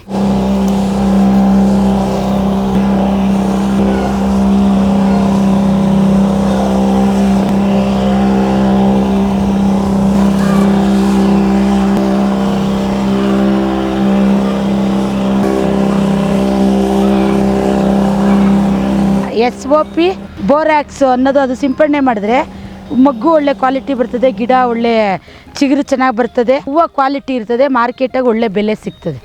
ದಿನ ಬಿಟ್ಟು ದಿವಸ ಕಿತ್ತರೆ 40 ರಿಂದ 45 kg ಹೂವು ಸಿಗ್ತೈತೆ. ರೈತರಿಗೆ ದಿನ ಆದಾಯ ಇರ್ತದೆ. ಇದರಲ್ಲಿ ಮನೆಯವರೇ ಆದರೂ ಮಾಡ್ಕೊಬೋದು, ಲೇಬರ್ ಖರ್ಚಿರಲ್ಲ, ಒಳ್ಳೆ ಆದಾಯ ಬರ್ತದೆ. ನೋಡ್ರಿ ಈ ಥರ ಹೂವು ಕೀಳ್ತೀರಿ. ಇದು ತೋಟ ಎಲ್ಲ ಇರ್ತದೆ ಚೆನ್ನಾಗಿ, ಹಾರ ಪೋಣ್ಸಕ್ಕೆ ಚೆನ್ನಾಗಿ ಬರ್ತದೆ. ಈ ಥರ ತೋಟ ಬರಬೇಕು ಹೂವು. ನೋಡಿರಿ ಈ ಥರ ತೋಟ ಇದ್ದರೆ ಹೂವು ಪೋಣ್ಸಕ್ಕೂ ಹಾರನೂ ಚೆನ್ನಾಗಿರ್ತದೆ, ಮಾರ್ಕೆಟಲ್ಲಿ ಒಳ್ಳೆ ಬೆಲೆ ಇರ್ತದೆ. ಇದಕ್ಕೆ ರೋಸು ಕ್ವಾಲಿಟಿ ಬೆಳಿಬೇಕು. ಕ್ವಾಲಿಟಿ ಬೆಳೆದ್ರೆ 5 ಲಕ್ಷ ದುಡ್ಡು ಮಾಡ್ಬೋದು. ಕ್ವಾಲಿಟಿ ಇಲ್ಲ ಅಂತಂದರೆ ನಾವು 10 ರೂಪಾಯಿಗೂ ಹಾಕಬೇಕು, 20 ರೂಪಾಯಿಗೂ ಹಾಕಬೇಕು. ಕ್ವಾಲಿಟಿ ಇತ್ತು ಅಂದರೆ ಮಾರ್ಕೆಟಲ್ಲಿ 100 ರೂಪಾಯಿಗೂ ಹೋಗ್ತದೆ, 300 ರೂಪಾಯಿ ಗಂಟನೂ ಹೋಗ್ತದೆ. ನಾವು ಗುಲಾಬಿ ನಾಟಿ ಮಾಡಿ 3 ತಿಂಗಳು ಇದೇ ಥರ ಕೊಂಬೆ ಬರ್ತದೆ, ಈ ಥರನೇ ಮಗ್ಗು ಬರ್ತದೆ. ಈ ಮಗ್ಗನ್ನು ನಾವು ತೆಗೆದುಬಿಡ್ಬೇಕು ಗಿಡ ಡೆವಲಪ್ಮೆಂಟ್ ಮಾಡಬೇಕು ಅಂತಂದರೆ. 4ನೇ ತಿಂಗಳಿಗೆ ಹೂಕ್ಕೆ ಬಿಡ್ತೀರಿ. ನಾವು ಯಾವ ಥರ ನೋಡ್ಕೊಂಡಂಗೆಲ್ಲನೂ ಚೆನ್ನಾಗಿ ಇದಕ್ಕೆ ತಿಪ್ಪೆ ಗೊಬ್ಬರಗಳು ಅವೆಲ್ಲ ಕೊಟ್ಕೊಂಡು ಚೆನ್ನಾಗಿ ಮಾಡ್ಕೊಂಡ್ರೆ ಒಳ್ಳೆ ಕ್ವಾಲಿಟಿ ಬರ್ತದೆ ಹೂವು. ಈ ಥರ ಕ್ವಾಲಿಟಿ ಬಂದಾಗೆ ಹಾರ ಕಟ್ಟಕ್ಕೆ ಪೋಣ್ಸಕ್ಕೆ ಒಳ್ಳೆ ಬೆಲೆ ಸಿಕ್ಕೋದು. ತೋಟ ಎಲ್ಲ ಈ ಥರ ಬರಬೇಕು, ಉದ್ದುಗ ಬಂದರೆ ಈ ಥರ ಕಡ್ಡಿ ಬಂತು ಅಂದರೆ ಹಾರ ಪೋಣ್ಸಕ್ಕೆ ಸುಲಭ. ನೋಡ್ರಿ ಈ ಥರ ಎಲ್ಲ ಪೋಣ್ಸಕ್ಕೆ ಎಲ್ಲನೂ ಮಾರ್ಕೆಟಾಗಿ ಒಳ್ಳೆ ಬೆಲೆ. ನಾವು ಮಹಿಳೆಯರು ತಗೊಂಡೋದ್ರು ಕಟ್ಟಕ್ಕಾದರೂ ಆಗಬೇಕಲ್ಲ, ಕಡ್ಡಿನೇ ಇಲ್ಲಾಂದ್ರೆ ಹೆಂಗೆ ಕಟ್ತೀರಾ? ಈ ತೊಟ್ಟದ ಮೇಲೆ ಹೂವು ಅವರು ಕ್ವಾಲಿಟಿ ನಮ್ಮನ್ನು ಚೆಕ್ ಮಾಡೋದು, ಮೇಲೆ ಕಲ್ಲರ್ ನೋಡಲ್ಲ, ಈ ತೊಟ್ಟನ್ನು ಮಾತ್ರ ನೋಡಿ ಅವ್ರು ನಮ್ಮನ್ನು ಚೆಕ್ ಮಾಡಿ ಹೂವು ಕ್ವಾಲಿಟಿ ಹೆಂಗೈತೆ ಅಂತ ನಮ್ಮ ಹತ್ರ ಆರಿಸ್ಕೊಳೋದು ವ್ಯಾಪಾರಸ್ಥರು. ಇದರಲ್ಲಿ ದಿನ ಬಿಟ್ಟು ದಿನ 45 kg ಹೂವು ಕೀಳ್ತೀರಿ. ಸಾರಾ ಸೆಟ್ ಅಂದ್ರೂ 50 ರೂಪಾಯಿ ರೇಟ್ ಅಂತ ಆದ್ರೂ ವರ್ಷಕ್ಕೆ ಒಂದು 3 ರಿಂದ 4 ಲಕ್ಷ ಆದಾಯ ಮಾಡ್ಕೊತೀರಿ. ಅದರಲ್ಲಿ ಖರ್ಚು ಒಂದು 80 ರಿಂದ 1 ಲಕ್ಷ ಖರ್ಚು ಹೋದ್ರೂ ಇನ್ನು 3 ಲಕ್ಷ ಆದಾಯ ಉಳಿತದೆ. ಕುಷ್ಕಿ ಅಂದರೆ ರಾಗಿ, ಅವರೆ, ತೊಗರಿ, ಅಲಸಂದಿ, ಕಡಲೆ ಗಿಡ ಅವೆಲ್ಲ ಬೆಳ್ಕೊಂಡಿದ್ದೀರಿ. ರೂಪ ಅವರೇ, ನೀವು ಒಂದು 15 ದಿನದಿಂದ ಮಣ್ಣು ಪರೀಕ್ಷೆಗೆ ನಮ್ಮ ಹತ್ರ ಮಣ್ಣು ನೀರನ್ನು ಕೂಡ ತಂದಿದ್ರೆ ಏನೋ ರಾಗಿ ಏನೋ ಹಾಕ್ಬೇಕಂತ ಹೇಳಿದ್ರಲ್ವಾ? ಸೊ ಈಗ ರಾಗಿನಲ್ಲಿ ನೀವು ಹೋದ ವರ್ಷ ಸೀಡ್ ಪ್ರೊಡಕ್ಷನ್ ಏನೋ ಮಾಡಿದ್ರಿ ಅಂತೀರಿ. ಯಾವ ತಳಿ ತಗೊಂಡಿದ್ರಿ? MR ಒಂದು ತಗೊಂಡಿದ್ರಿ ಸರ್. ಸೊ ಅದಕ್ಕೆ ನಿಮಗೆ ಮಣ್ಣು ಪರೀಕ್ಷೆ ಮೇಲೆ ಎಷ್ಟೆಷ್ಟು ಗೊಬ್ಬರ, ಏನೇನು ಗೊಬ್ಬರ ಹಾಕಿ ಸಾಲದು ಒಂದು ಸ್ವಲ್ಪ ಬೆಂಕಿ ರೋಗ ಥರ ಕಾಣಿಸಿತ್ತು, ಅದಕ್ಕೆ ಏನು ಪ್ರಾಬ್ಲಮ್ ಅಂತ ನಿಮ್ಮಲ್ಲಿ ಕೇಳಕ್ಕೆ ಬಂದಿದ್ದೀರಿ ಸರ್. ಸ್ವಲ್ಪ ಹುಳಿ ಮಣ್ಣಿದೆ, ಅದೊಂದು ಬಿಟ್ಟರೆ ಸಾರಜನಕ ಕಡಿಮೆ ಇದೆ ನಿಮ್ಮಲ್ಲಿ. ಕೊಟ್ಟಿಗೆ ಗೊಬ್ಬರನ 1 ಎಕರೆಗೆ ಸುಮಾರು, ಅಂದರೆ ನಾವು ಹೆಚ್ಚಿಗೆ ಪ್ರಮಾಣದಲ್ಲಿ ಸಿಗೋದಿಲ್ಲವ ಇವಾಗ, ಅಟ್ಲೀಸ್ಟ್ 1 ರಿಂದ 3 ರಿಂದ 4 ಟನ್ ಕೊಡಿ ಅಂತ ಹೇಳ್ತು 1 ಎಕರೆಗೆ. 2 ಲೋಡ್ ಟ್ರ್ಯಾಕ್ಟರ್ ಲೋಡ್ ಸಾಕಾಗುತ್ತೆ. ಅದನ್ನ ಬಿಟ್ಟು ನಿಮಗೆ ನೋಡಿ, ಸಾರಜನಕನ 20 kg ಕೊಡಬೇಕು, ರಂಜಕ 16 kg ಕೊಡಬೇಕು. ಸೊ ಅದೇ ರೀತಿ ಪೊಟ್ಯಾಶ್ನ 15 kg 1 ಎಕರೆ ಕೊಡಬೇಕು. ಇದನ್ನ ಬಿಟ್ಟು ಇನ್ನೇನು ಕೊಡ್ಬೋದು ಸರ್? ಬೋರಾಕ್ಸ್ ಕೊಡಬೇಕು, ಮತ್ತು ಸತು ಅಂತ, ಸತು ಅಂದರೆ ಜಿಂಕ್ ಕೊಡಬೇಕು. ಬೋರಾಕ್ಸ್ ಅಂದರೆ 4 kg, ಹೌದು 1 ಎಕರೆಗೆ. ಸತು 5 kg. ಸಾರಜನಕ ಇಂಗಾಲ ಕಡಿಮೆ ಇದೆ. ಸ್ವಲ್ಪ ಹಸಿರೆಲೆ ಗೊಬ್ಬರನ ಬೆಳೀರಿ ಮುಂದಿನ ವರ್ಷ. ಈ ಬೆಳೆಗಿನೇನು ಆಗೋದಿಲ್ಲ. ಇಲ್ಲ ಅಂದರೆ ಹಸಿರೆಲೆ ಗೊಬ್ಬರಕ್ಕೆ ಏನೇನು ಹಾಕ್ಕೊಬೋದು ಸರ್? ಹಸಿರೆಲೆ ದಯಂಚ ಇದೆ ಅಮ್ಮ, ಆಮೇಲೆ ಸನ್ಹೆಂಪ್ ಅಂತ ಹೇಳ್ತೀವಿ ನಾವು, ಅಪ್ಸೆಣಬ್ ಅಂತ ಹೇಳ್ತೀವಲ್ವಾ. ಸೊ ಈ ಗೊಬ್ಬರ ಕೊಡಬೇಕಂದ್ರೆ ನೀವು DAP ಬಳಸ್ಬೋದು, ಯೂರಿಯಾ ಬಳಸ್ಬೋದು. ಸೊ ಅದೇ ರೀತಿ ಕಾಂಪ್ಲೆಕ್ಸ್ 10, 26, 26 ಬಳಸ್ಬೋದು. 15, 15, 15, 17, 17, 17 ಅವನ್ನ ಬಳಸ್ಬೋದು. ಬಟ್ ಆವಾಗ ಸ್ವಲ್ಪ ಸಾರಜನಕ ರಂಜಕ ಪ್ರಮಾಣದಲ್ಲಿ ವ್ಯತ್ಯಾಸ ಆಗುತ್ತೆ. ಇದನ್ನ ಬಿತ್ತನೆ ಮಾಡಬೇಕಾದ್ರೆ ಕೊಡಬೇಕು ರಂಜಕ, ಪೊಟ್ಯಾಶ್, ಬೋರಾಕ್ಸ್ ಮತ್ತು ಸತ್ತುನ. ಬಿತ್ತನೆ ಆಗಿ ಒಂದು 35 ದಿನ ಅಂದರೆ 1 ತಿಂಗಳಾದ್ಮೇಲೆ ಉಳಿದಿರೋದು ಅಂದರೆ 1 ಎಕರೆಗೆ ಒಂದು 20 ರಿಂದ 25 kg ಯೂರಿಯಾನ ನೀವು ಮೇಲ್ಗೊಬ್ಬರವಾಗಿ ಕೊಟ್ಟರೆ ಒಳ್ಳೆ ಇಳುವರಿ ಬರುತ್ತೆ ರಾಗಿನಲ್ಲಿ. ನಮಸ್ಕಾರ. ಬನ್ನಿ, ಮಾವಲ್ಲಿ ಬಾದಾಮಿ, ಮಲ್ಲಿಕ, ತೋತಾಪುರಿ, ಅಡಿಕೆ ಗಿಡ ಇದೆ. ಇದು ಅಡಿಕೆ ಗಿಡ ನೋಡಿ, ತರೀಕೆರೆ ಸೆಲೆಕ್ಷನ್ ಅಂತ ಅಡಿಕೆ ಹೊಸಗಿ. ಈಗ ಕ್ರಿಕೆಟ್ ಬಾಲ್ ಅಂತ ಸಪೋಟ ಒಂದಿದಮ್ಮ, ಆ ಕಡೆ ಸಪೋಟ ಇದೆ, ಈ ಕಡೆ ಮಾವಿನ ಸಸಿ ಇದೆ. ಹಲ್ಸು GKVK ರೆಡ್ ಅಂತ, GKVK ರೆಡ್ ಅಂತ ಒಂದು ಹಲ್ಸಿದೆ. ಅದು ತುಂಬಾ ಚೆನ್ನಾಗಿ ಕಾಯಿ ಕೆಂಪು ತೊಳೆ ಮಾವು ಮತ್ತೆ ನೇರಳೆ ತರ ಕಸಿ ಮಾಡ್ತೀವಲ್ಲ, ಆ ತರ ಮಾಡಿದ್ರೆ ಸಕ್ಸಸ್ ಕಮ್ಮಿ. ಆದ್ರೆ ಇದು ಕಣ್ ಕಸಿ ಮಾಡೋದ್ರಿಂದ 100% 80% ನಿಮ್ಗೆ ಸಕ್ಸಸ್ ರೇಟ್ ಸಿಗುತ್ತೆ. ಆಮೇಲೆ ಸಪೋಟ ನಿಮ್ಗೆ ಸೀತಾಫಲ್ ಅಂತ NMK ಗೋಲ್ಡ್ ಅಂತ ಅದು. ಇನ್ನೊಂದು ಅಂಜೂರ, ಅದು ಇದು ಪೂನಾ ರೆಡ್ ಅಂತ. ನಾವು ಸೀತಾಫಲ ಮರ, ಸಪೋಟ, ಹಲಸಿನ ಮರ ಒಂದು 5 ಬೇಕಾಗಿತ್ತು.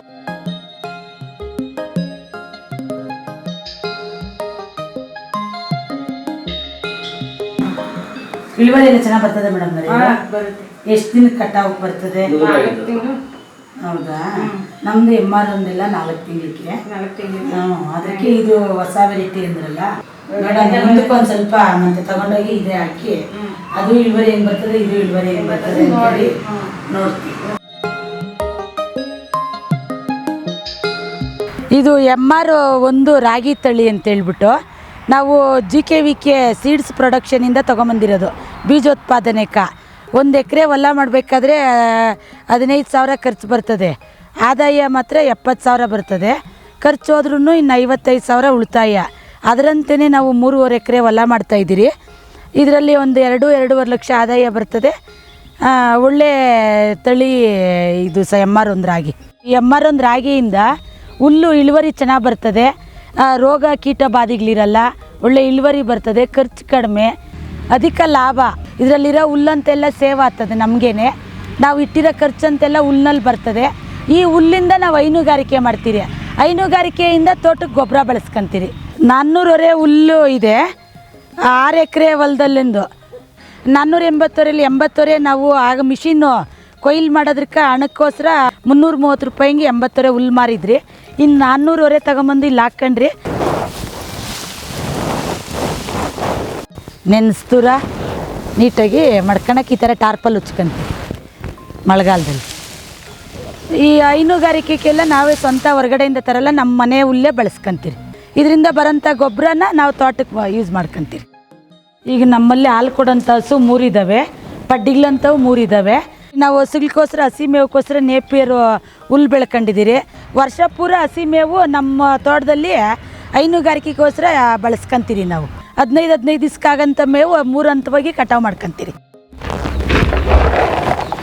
ಈಗ ಹೇಳ್ರಿ, ಇದು ಪೀಡು,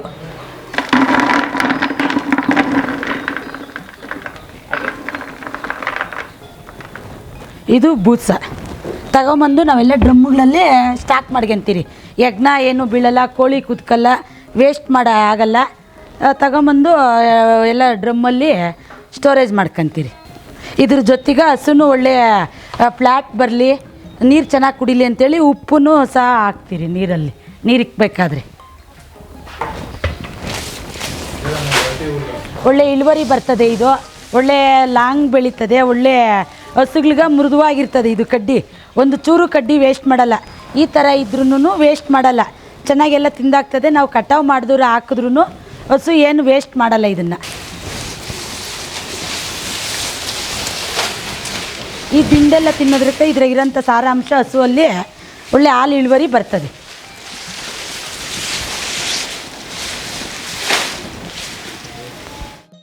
ಒಂದು kg ಹಿಂಡಿ ಬೂಸ, 1 kg ಪೀಡು ಹಾಕೋದ್ರಿಂದ ಇದು 30 ರೂಪಾಯಿ 1 kgಗೆ ಬೀಳುತ್ತೆ. ಅದು ಬೂಸ 30 ರೂಪಾಯಿ ಬೀಳ್ತದೆ, 60 ರೂಪಾಯಿ. ಒಂದು ಹಸುಗೆ 1 ಟೈಮ್ಗೆ 2 kg ತಿಂಡಿ ಕೊಡ್ತೀರಿ. ಕೊಟ್ಟು ಹಸಿ ಮೇವು ನಮ್ಮದೇ ನೇಪಿಯರ್ ಹುಲ್ಲಿದೆ, ಒಣ ಹುಲ್ಲಿದೆ, ಅದು ಹಾಕೋದ್ರಿಂದ ಹಾಲು ಒಂದು ಹಸು ಸಾರಾ ಸೆಟ್ಟು 10 ಲೀಟ್ರ್ ಹಾಲು ಕೊಡುತ್ತೆ. 10 ಲೀಟ್ರ್ ಹಾಲು, 1 ಲೀಟ್ರ್ ಹಾಲು ಬೆಲೆ 32 ರೂಪಾಯಿ.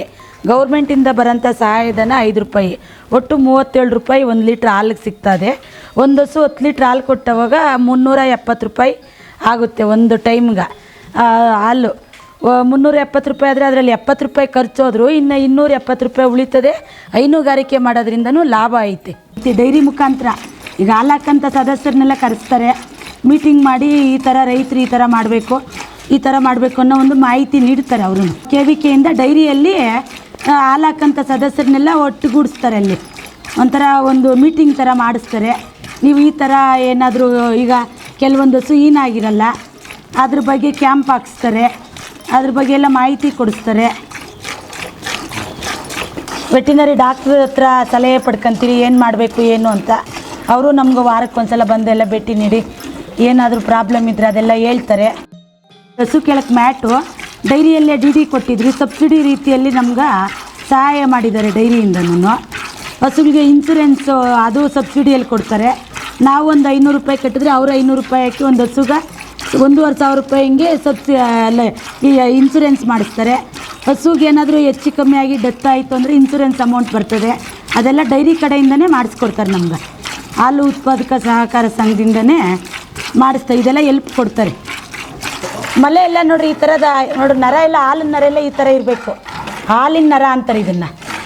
ಈ ನರ ಈ ಥರ ಇದ್ದರೆ ಈ ಹಸು ಒಳ್ಳೆ ಜಾತಿ ಹಸು, ಹಾಲು ಒಳ್ಳೆ ಒಳ್ಳೆ ಹಾಲು ಕೊಡ್ತದೆ, ಇಳುವರಿ ಅನ್ನೋಂಥದ್ದೊಂದು ಜನಗಳ ಅಭಿಪ್ರಾಯ. ಕಾಯಿಲೆ ಬರಲ್ಲ. ನಾವು ಊರಿಂದ ಹೊರಗಡೆ ಇರೋದ್ರಿಂದ ಒಳ್ಳೆ ಗಾಳಿ ಒಳ್ಳೆ ವಾತಾವರಣ ಇರೋದಕ್ಕೆ ನಾವು ನೀಟಾಗಿ ಮಾಡ್ಕೊಳ್ಳೋದಕ್ಕೆ ನಮ್ಮ ಹಸುಗಳಿಗೆ ಧರಿಸ್ಲು ಆ ಥರದ್ದೆಲ್ಲ ಕಾಯಿಲೆಗಳು ಕಮ್ಮಿ, ಮಾರಣಾಂತಕ ಕಾಯಿಲೆ. ದುಡು ಕರೀತಿ ಇತ್ ಕಡೆ ತೊಳಿಬಾಗ ಅವರಮ್ಮ. ಹಾಲು ಕೊಂಡ್ಕೊಂಬರಷ್ಟಿರಲ್ಲ, ಮಜ್ಜಿಗೆ ಮಾಡ್ಬೋದು, ಮೊಸರು ಮಾಡ್ಕೊಬೋದು, ಮೊಸರಿಂದ ಬೆಣ್ಣೆ ಮಾಡ್ಬೋದು, ಬೆಣ್ಣೆಯಿಂದ ತುಪ್ಪ ಮಾಡ್ಬೋದು, ತುಪ್ಪನ ಮಾರಾಟ ಮಾಡ್ಕೊಬೋದು. ನಾವೆಲ್ಲ ಇಲ್ಲಿ ಹಳ್ಳಿ ತುಪ್ಪ ಅಂತೇಳಿ ಒಳ್ಳೆ ಉತ್ತಮವಾದ ಬೆಲೆಗೆ ಕೊಡ್ತೀರಿ. ಅದರಿಂದನೂ ಆದಾಯ ಬರ್ತದಲ್ಲ. ಡೈರಿ ಒಳಗೂ ಅಷ್ಟೇ 32 ರೂಪಾಯಿ ದುಡ್ಡು ಕೊಡ್ತಾರೆ. ಸರ್ಕಾರದಿಂದ 5 ರೂಪಾಯಿ ಹಾಕಿ ಕೊಡ್ತಾರೆ. ಯಾಕೆ ಮಾಡಬಾರ್ದು? ಹೈನುಗಾರಿಕೆ ಒಬ್ಬ ಮಹಿಳೆ ಮನೆ ತೆಗಿದ್ರೆ 2 ಹಸು ಸಾಕ್ಬೋದು. ನಾವು ವ್ಯವಸಾಯ ಕೃಷಿನೂ ಮಾಡ್ಬೋದು, ಇಲ್ಲ ರೋಸು ಒಂದು 800 ಗಿಡ ರೋಸು ಮಾಡ್ಕೊಬೋದು, ಒಂದು 2 ಎಕರೆ ಹೊಲ ಮಾಡ್ಬೋದು.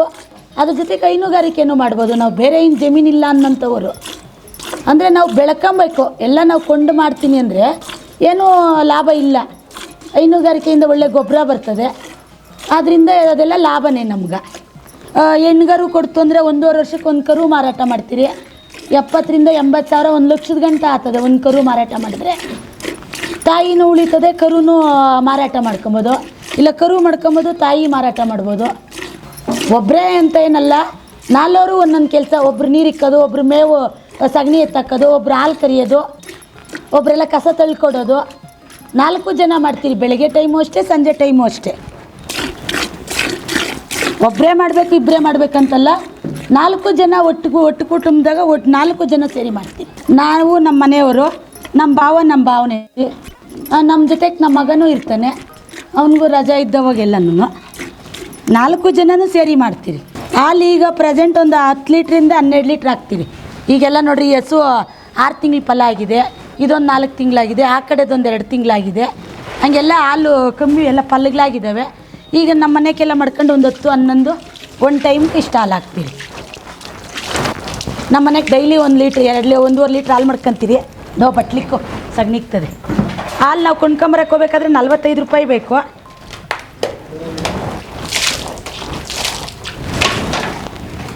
ನಾವು ಮಾಡೋದ್ರ ಮೇಲೆ ಹೈನುಗಾರಿಕೆ ಡಿಪೆಂಡು. ರಾಸು ನಾವು ಯಾವ ಥರ ಆರೋಗ್ಯವಾಗಿ ನೋಡ್ಕೊಂಡ್ರೆ ಅದು ಆರೋಗ್ಯವಂತ ಹಾಲು ಕೊಡ್ತದೆ. ಮಿಷಿನ್ ಏನು ತಗೊಂಡಿಲ್ಲ ನಾವು, ಇನ್ನೂ ನಾವೇ ಕರಿತಾ ಇದ್ದೀರಿ.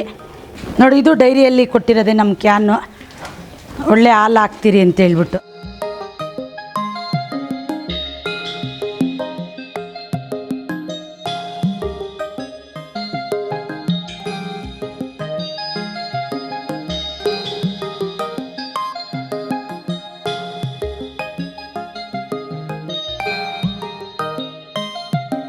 ಬಾ ಬಾ ಬಾ ಬಾ ಬಾ ಬಾ ಕ ಕ ಕ ಕ ಕ ಕ ಕ ಕ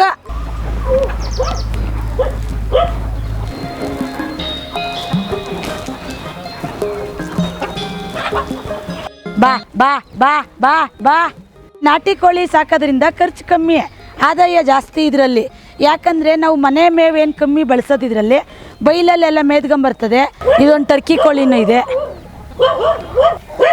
ಜಾವ್ಗೆ ಕೋಳಿ ಇದು.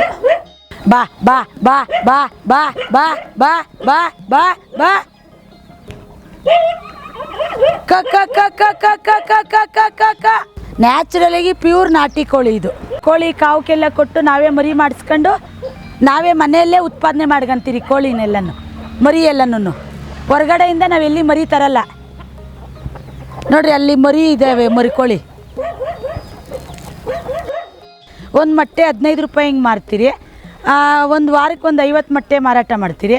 ಕೋಳಿ ಆದರೆ ಹುಂಜ 480 ರೂಪಾಯಿಂದ 500 ರೂಪಾಯಿಗೆ ಮಾರಾಟ 1 kg.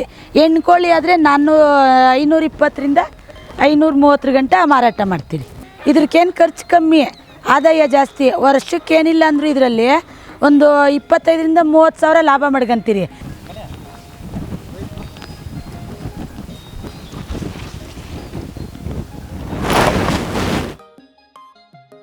ನಮ್ಮ ಮನೆಯಲ್ಲಿ ಈಗ 6 ಹಸು ಇದ್ದಾವೆ, ಕೋಳಿ ಇದೆ, ಕುರಿ ಇದೆ. ಅದರಲ್ಲಿ ಸಿಗಂತ ಎಲ್ಲ ಸಗಣಿ ತಗೊಂಬಂದು ನಾವು ಇಲ್ಲೊಂದು ಕಡೆ ಸ್ಟೋರೇಜ್ ಮಾಡ್ಕೊಂಡು ಇದನ್ನೇ ತೋಟಕ್ಕೆ ಬೆಳೆಸ್ಕೊಂತೀರಿ. ಹೊರಗಡೆಯಿಂದ ತಗೊಂಬರಲ್ಲ. ಅದರಿಂದ ನಮಗೆ ಖರ್ಚು ಕಮ್ಮಿ ಬೀಳ್ತದೆ, ಆದಾಯ ಜಾಸ್ತಿ ಬರ್ತದೆ. ನಮ್ಗೆ ತುಂಬ ಖುಷಿ ಆಗ್ತದೆ. ವ್ಯವಸಾಯ ಮಾಡಬೇಕು ಅನ್ನೋದು ತುಂಬ ಖುಷಿ ನಮ್ಗೆ. ಈಗ ಇದು ಒಂದು ಡ್ರಮ್ ಇಟ್ಕೊಂಡಿದ್ದೀರಿ. ಇದರಲ್ಲಿ 20 kg ಸಗಣಿ ಹಾಕಿದ್ದೀರಿ, 20 ಲೀಟ್ರ್ ಗಂಜಲ, 2 kg ಬೆಲ್ಲ, 2 kg ಕಡಲೆ ಹಿಟ್ಟು ಹಾಕಿದ್ದೀರಿ. ನಮ್ಮ ಭೂಮಿಯಲ್ಲೇ ಇರೋಂಥದ್ದು ಒಂದು ಸ್ವಲ್ಪ ಮಣ್ಣು, 1 ರಿಂದ 2 kg ಮಣ್ಣು ಹಾಕಿ 10 ದಿವಸನೂ ಈ ಥರ ಎಲ್ಲ ಕಲಿಸ್ಕೊಡ್ತೀರಿ. ದಿನ ಡೈಲಿ 10 ದಿವಸ ಆದಮೇಲೆ ಇದನ್ನೆಲ್ಲ ಸೋದಿಸ್ತೀರಿ. ಸೋದಿಸ್ಬಿಟ್ಟು ಒಂದು ಡ್ರಮ್ಗೆ ಬೇರೆ ಸೋದಿಸ್ಕೊಂಡು ಡ್ರಿಪ್ ಮುಖಾಂತರ, ಹನಿ ನೀರಾವರಿ ಮುಖಾಂತರ ಪ್ರತಿಯೊಂದು ಬೆಳೆಗೂ ಯೂಸ್ ಮಾಡ್ಕೊಬೋದು. ಇದನ್ನು ಒಳ್ಳೆ ಇಳುವರಿ ಬರ್ತದೆ. ನಾವು ಹೊರಗಡೆಯಿಂದ ತರೋಂಥದ್ದು ಕಮ್ಮಿ ಬೀಳ್ತದೆ. ಇದರಿಂದನೂ ನಮ್ಗೆ ಅಧಿಕ ಐತೆ. ನಾವು ಇಷ್ಟೆಲ್ಲ ತೋಟಗಾರಿಕೆ ಬೆಳೆಯಲ್ಲಿ, ಕೃಷಿ ಬೆಳೆಯಲ್ಲಿ ಜೇನುಪೆಟ್ಟಿಗೆನೂ ಒಂದು ಆಯ್ಕೆ ಮಾಡ್ಕೊಂಡಿದ್ದೀರಿ. ಈ ಜೇನುಪೆಟ್ಟಿಗೆಯಿಂದ ನಮ್ಗೆ ಅನೇಕ ಉಪಯೋಗ ಐತೆ. ಈ ಹುಳು ಪರಾಗಸ್ಪರ್ಶ ಕ್ರಿಯೆ ಚೆನ್ನಾಗಿ ಮಾಡೋದ್ರಕ್ಕೆ ಕಾಯಿಗಳೆಲ್ಲ ಇಳುವರಿ ಚೆನ್ನಾಗಿ ಬರ್ತದೆ, ಪಿಂದೆ ಎಲ್ಲ ಚೆನ್ನಾಗಿ ಕಟ್ತದೆ. ಇದರಲ್ಲಿ ಬರೋಂಥ ತುಪ್ಪ ನಮ್ಮ ಮನೆಗೆ ನಾವು ಯೂಸ್ ಮಾಡ್ಕೊತಾ ಇದ್ದೀರಿ. ಗುಲಾಬಿಯಲ್ಲಿ ನೋಡಿರಿ ಇಲ್ಲೆಲ್ಲ ಕಳೆ ತೆಗಿಬೇಕು, ಲೇಬರ್ ಸಮಸ್ಯೆ ಜಾಸ್ತಿ ಇರೋದ್ರಿಂದ ನೋಡಿರಿ ಇದನ್ನು ಕಳೆ ತೆಗಿಯೋಕ್ಕೆ ಯೂಸ್ ಮಾಡ್ಕೊಂತೀರಿ. ಇದು ಪವರ್ ಟಿಲ್ಲರು ಅಂತೇಳಿ 1 ಲೀಟ್ರ್ ಪೆಟ್ರೋಲ್ಗೆ 1 ಎಕರೆ ಕಳೆ ತೆಗಿಬೋದು ಇದರಲ್ಲಿ. ಈಗಿನ ಕಾಲದಲ್ಲಿ ಲೇಬರ್ ಸಮಸ್ಯೆ ಜಾಸ್ತಿ ಅಭಾವ ಇರೋದ್ರಿಂದ 90% ಇದು ಉಪಯೋಗ ಆಗುತ್ತೆ. ಬರೀ 10% ಅಷ್ಟೇ ನಮಗೇನು ಬೇಕಿಲ್ಲ ಆಳುಗಳು ಅನ್ಸೋದು. ನಮ್ಮದೇ ಸ್ವಂತ ಟ್ಯಾಕ್ಟ್ರಿದೆ. ನಾವು ಹೊಲದಲ್ಲೆಲ್ಲ ಉಳುಮೆ ಮಾಡೋದಕ್ಕೆ ಆಳವಾಗಿ ಒಳ್ಳೆಯ ಉಳುಮೆ ಮಾಗಿ ಉಳುಮೆ ಮಾಡಬೇಕು ಅಂತ ಹೇಳ್ಬಿಟ್ಟು ಇದನ್ನು ಯೂಸ್ ಮಾಡ್ತೀರಿ. 5 ನೇಗಿಲು ಅಂತೀರಿ ನಾವು ಇದನ್ನು. ನೋಡಿರಿ ಇದು ಕಲ್ಟಿವೇಟ್ರು ಅಂತ ಹೇಳ್ಬಿಟ್ಟು ಮಾಗಿ 5 ನೇಗಿಲು ಆದಮೇಲೆ ಇದರಲ್ಲಿ 2 ರಿಂದ 3 ಬಾರಿ ಉಳುಮೆ ಮಾಡ್ತೀರಿ. ಒಳ್ಳೆ ಭೂಮಿ ಹದವಾಗಿ ಇರ್ತದೆ, ನಮ್ಗೆ ಬಿತ್ತನೆ ಮಾಡೋದಕ್ಕೆ ಒಳ್ಳೆ ಸಲೀಸಾಗಿರ್ತದೆ. ನೋಡಿರಿ ಇದು ಅಲ್ಬೆ ಅಂತೇಳಿ ನಾವು ಮಾಗಿ ಉಳುಮೆ ಅಂದರೆ 5 ನೇಗಿಲು ಕಲ್ಟಿವೇಟ್ರು ಎಲ್ಲ ಉತ್ತಿದಾದಮೇಲೆ ಬಿತ್ತನೆ ಮಾಡೋಂಥ ಸಮಯದಲ್ಲಿ ಇದು ಅಲ್ಬೆ ಹೊಡೆದು ಒಂಥರ ಅಲ್ಬೆ ಎಲ್ಲ ಹೊಡೆದಾದ್ಮೇಲೆ ತಿರುಗಿ ರಾಗಿ ಲಾಗೋಡು ಚೆಲ್ಲಿದ್ಮೇಲೆ ಮತ್ತೆ 2ನೇ ಥರ ಅಲ್ಬೆ ಹೊಡೆದು 3ನೇ ಥರಕ್ಕೆ ನೋಡಿರಿ ಅದು ಎಟ್ಟ ಅಂತೀರಿ. ಆ ಎಟ್ಟ ಕಟ್ಕೊಂಡು ಉಳುಮೆ ರಾಗಿ ಎಲ್ಲ ಬಿತ್ತನೆ ಮಾಡ್ತೀರಿ. 1 ಇಂಚು ರಾಗಿ ಕಾಳಾಗಷ್ಟು ಮಣ್ಣಲ್ಲಿ ಬೆರೆದ್ರೇ ಇದು ರಾಗಿ ಉಟ್ವಳಿ ಆಗೋದು. ನೋಡಿರಿ ಇದನ್ನು ಎಟ್ಟ ಅಂತೀರಿ ನಾವು ನಮ್ಮ ಹಳ್ಳಿ ಭಾಷೆಯಲ್ಲಿ. ಇದು ಎಟ್ಟ ಹೊಡೆದ್ರೇ ರಾಗಿ ಹುಟ್ಟೋದು, ಇಲ್ಲಾಂದರೆ ಸೀಮೆ ಎಲ್ಲ ಆದಾಕ್ಬಿಡ್ತದೆ ರಾಗಿನ. ಇದು 1 ಇಂಚು ಮಣ್ಣು ರಾಗಿಗೆ ಬೆರ್ಕಂತದೆ. ಇದ್ರ ಮೇಲೆ ಒಂದು ಸ್ವಲ್ಪ ಎಲ್ಲ ಭಾರ ಎಲ್ಲ ಹಾಕಿ ಮಂದಗ ಕಟ್ಟಿರ್ತೀರಿ, ಭಾರ ಹಾಕ್ಬಿಟ್ಟು ಎಟ್ಟ ಹೊಡಿತೀರಿ. ಆ ಎಟ್ಟ ಹೊಡೆದಾಗೆ ರಾಗಿ ಚೆನ್ನಾಗಿ ಉಟ್ವಳಿ ಆಗೋದು. ಟ್ಯಾಕ್ಟ್ರಿಗೆ ಫಿಟ್ ಮಾಡ್ಕೊಂಡಿದ್ದೀರಿ. ರೋಸು ಚೇಪೆ ಗಿಡಕ್ಕೆ ಔಷಧಿ ಹೊಡಿಯೋಕ್ಕೆ ಎಲ್ಲ ಯೂಸ್ ಮಾಡ್ಕೊತೀರಿ. ಇದ್ರಕ್ಕೆ ನೋಡಿರಿ ಇಲ್ಲಿ ಒಂದು ಫುಟ್ಬಾಲ್ ವೈರ್ ಬರ್ತದೆ, ಇಲ್ಲಿಗೆ ಸರಿಗೆ ಒಂದು ಮಾಮೂಲಿ ನಾಜಲ್ದು ವೈರ್ ಬರ್ತದೆ. ಇದು ಒಂತಾಗಿ ನಿಲ್ಸ್ಕೊಂತೀರಿ. 400 ಮೀಟ್ರ್ ವೈರ್ ಇದೆ. ಚೇಪೆ ಗಿಡದಲ್ಲೆಲ್ಲ ಬೈಲಲ್ಲೆಲ್ಲ ಓಡಾಡೋಕ್ಕಾಗಲ್ಲ. ಒಂತಾಗಿ ನೀರು ಸ್ಟೋರೇಜ್ ಮಾಡ್ಕೊಂಡು ವೈರ್ ಎಳ್ಕೊಂಡೋಗಿ ಗಿಡ ಸ್ಪ್ರೇ ಮಾಡ್ಕೊಂಬರ್ತೀರಿ. ಸಮಗ್ರ ಕೃಷಿ ಪದ್ಧತಿಯಲ್ಲಿ ನಾವು ಸಾಧನೆ ಮಾಡಿರೋದಕ್ಕೆ GKVKಯಲ್ಲಿ 2013ರಲ್ಲಿ ತಾಲೂಕು ಮಟ್ಟದ್ದು ಮತ್ತು 2015ರಲ್ಲಿ ಜಿಲ್ಲಾ ಮಟ್ಟದ್ದು ಪ್ರಶಸ್ತಿ ನೀಡಿ GKVKಯಲ್ಲಿ ಸನ್ಮಾನ ಮಾಡಿ ಪ್ರಗತಿಪರ ರೈತ ಮಹಿಳೆ ಅಂತೇಳಿ ಗುರುತಿಸಿದ್ದಾರೆ ನಮ್ಮನ್ನು. ಅದೇ ಥರ 2024ರಲ್ಲಿ ಆಡನಹಳ್ಳಿ ಕೃಷಿ ವಿಜ್ಞಾನ ಕೇಂದ್ರದಲ್ಲಿ DFI ಫೆಲೋ ಫಾರ್ಮರ್ಸ್ ಆಗಿ ಸರ್ಟಿಫಿಕೇಟ್ ಕೊಟ್ಟು ಗುರುತಿಸಿದ್ದಾರೆ.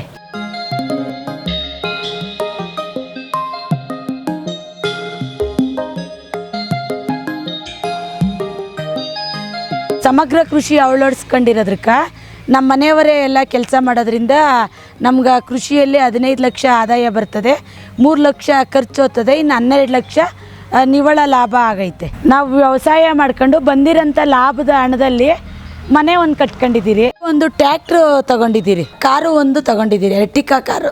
ಅದು ನಾವು ರೈತರು ಅಂತ ಈಗ ಚೀಪ್ ಮಾಡ್ತಾರೆ ಈ ಕಾಲದಾಗೆಲ್ಲನೂ. ಕಾರಲ್ಲಿ ಓಡಾಡೋದೆಲ್ಲ ಬರೀ ಅಫಿಷಿಯಲ್ಸ್ ಅಂತೇಳಿ. ನಾವು ರೈತರಾಗಿ ನಾವು ರೈತರು ಕಾರಲ್ಲಿ ಓಡಾಡ್ತಾರೆ ಅನ್ನೋ ಒಂದು ಹೆಮ್ಮೆಗೋಸ್ಕರ ರೈತ ಅಂತಲೇ ನಾವು ನಮ್ಮ ಕಾರ್ ಮೇಲೆ ಹಾಕ್ಸ್ಕೊಂಡಿದ್ದೀರಿ. ಟ್ಯಾಕ್ಟ್ರ್ ಮೇಲೂ ಅದೇ ಥರ ಹಾಕ್ಸ್ಕೊಂಡಿದ್ದೀರಿ, ರೈತ ಅಂತಲೇ ಹಾಕ್ಸ್ಕೊಂಡಿದ್ದೀರಿ. ನಾವು ಸಾಲ ಇಲ್ಲದೆ ನಮ್ಮ ಮಗಳ್ಗೆ ಮದುವೆ ಮಾಡಿಕೊಟ್ಟಿದ್ದೀರಿ. ನಮ್ಮ ಮಗಳನ್ನೂ ಒಳ್ಳೆ ಕೃಷಿ ಕುಟುಂಬದವ್ರಿಗೆ ಮದುವೆ ಮಾಡಿಕೊಟ್ಟಿದ್ದೀರಿ. ನಮ್ಮ ಹೆಸರು ಆನಂದ್ ಕುಮಾರ್ ಅಂತ, ದೊಡ್ಡಬಳ್ಳಾಪುರ ತಾಲೂಕು ತೂಪಿರ ಹೋಬಳಿ ಕನರಾಜಪುರ ಗ್ರಾಮ ನಮ್ಮದು. ನಾವು ITI ಮಾಡ್ಕೊಂಡು ಜಾಬ್ಗೆ ಹೋಗ್ತಿದ್ರೆ, ಆದರೆ ನಾವು ಜಾಬಲ್ಲಿ ಸರಿಯಾಗಿ ಸೆಟ್ ಆಗಲಿಲ್ಲ. ಮತ್ತು ಕೃಷಿಗೆ ಬಂದು ನಾವು ಆರಾಮಲ್ಲಿದ್ದೀರಿ. ಜಾಬಲ್ಲಿ ಹೋದರೆ ಸ್ವಲ್ಪ ಕಮ್ಮಿ, 1 ಲಕ್ಷ 2 ಲಕ್ಷ ಬರ್ತಿತ್ತು ಅಷ್ಟೇ, ಆದರೆ ಖರ್ಚು ಜಾಸ್ತಿ ಇರ್ತಿತ್ತು. ಆದರೆ ವ್ಯವಸಾಯದಿಂದ ಆರಾಮಾಗಿದ್ದೀರಿ. ನಮ್ಮ ಮಗನಿಗೂ ಕೃಷಿ ಕುಟುಂಬದಿಂದನೇ ಮಾಡ್ಕೊಂಬರ್ಬೇಕು ಅಂತೇಳಿ ನಾವು ಆಸೆ ಪಡ್ತಾ ಇದ್ದೀರಿ. ಮುಂದಿನ ದಿನಗಳಲ್ಲಿ ರೈತರಿಗೆ ಹೆಣ್ಣು ಕೊಡಬೇಕಾಗಿ ಕೇಳ್ಕೊತೀನಿ. ಆಡನಹಳ್ಳಿ ಕೃಷಿ ವಿಜ್ಞಾನ ಕೇಂದ್ರದ ಮಾಹಿತಿ ಪ್ರಕಾರ ನಾವು ಸಮಗ್ರ ಕೃಷಿ ಅಳವಡಿಸ್ಕೊಂಡು ವ್ಯವಸಾಯ ಮಾಡೋದ್ರಿಂದ ತುಂಬ ಖುಷಿಯಾಗಿದ್ದೀರಿ.